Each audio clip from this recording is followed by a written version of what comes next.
So all of this is premised on the assumption, the gross misassumption, that there are too many people in the world, right? The environmentalists, they don't just want to save the estuaries and the natural landscape. They want to eliminate humans. How many humans do they want to eliminate? 90%. He jumped ahead. First of all, the rational environmentalists, they say we got to get rid of about half of us. But you're absolutely right. They want to get rid of about 5 billion people. And this comes down to the issue of responsibility. You see, if they could take the responsibility, it wouldn't matter how many people there were. Right? They would just see themselves as being endowed, like any farmer, with the responsibility of producing a crop to feed people. Instead, they think the solution is to just get rid of customers. Get rid of people. There are not too many people. The agricultural productive capacity of this planet has been estimated at 93 billion people. I don't know how they came up with 90, I would have just said 90 billion, but 93 billion people. The last 3 billion hardly seems to matter. The point is, it leaves what we've got right now in the dust. But as I say, it's not just for the fact that I want more people. There's a concrete reason for having more people. And it is this. I'm 1 in a million. You're 1 in a million, right? It's sort of a cliche, is the expression. You're 1 in a million. Everyone's 1 in a million. Great. What about Albert Einstein? What do you think he was? How about Sir Isaac Newton before him? It took Western civilization 200 years to go from Newtonian physics to Einsteinian theory of relativity. 200 years. And that's probably because guys like that and gals are 1 in a billion. Right? We need more people.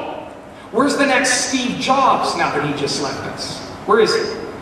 Well, what if he's sitting in a hut in Botswana right now? Right? With a mosquito net with a big bloody hole in it that his mom didn't notice. Well, there goes the next Steve Jobs. As the gentleman right there said, 90% less people on this planet. Why? Or I should say, under the guise of what? How do they pitch this to people? Under the guise of producing food that's allegedly purer, more nutritious, more humane, more sustainable, all those good things. And in a sense, it's a really brilliant plan, you have to admit. Just like the Allies recognized the Nazi blitzkrieg, it was brilliant. They hated it, but they had to recognize the brutal efficacy of it. And make no mistake, that's what we're talking about here, brutal efficacy. Because they have no intention of feeding the planet's current population. They want to feed a fraction of us. And don't take my word for it, please. I'm ashamed to say the person I'm about to quote is Canadian. His name is Maurice Strong. Has anyone heard of Maurice Strong? Yeah. How come this guy knows everything? Maurice Strong is the father of the Kyoto Protocol. He's the father of carbon tax and trading, credits and all that, carbon sequestration.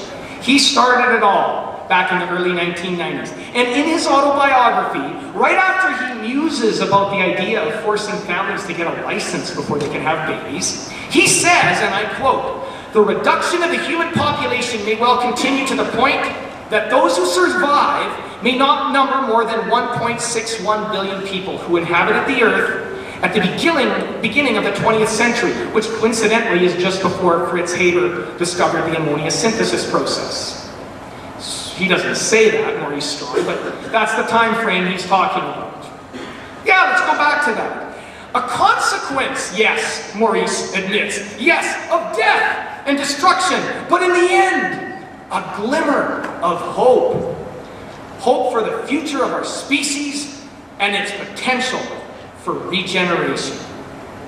I mean, this is just one huge self-contradiction. The amazing part is that he put it in writing. Because most environmentalists don't. They couch it in much more acceptable terms. He actually said it.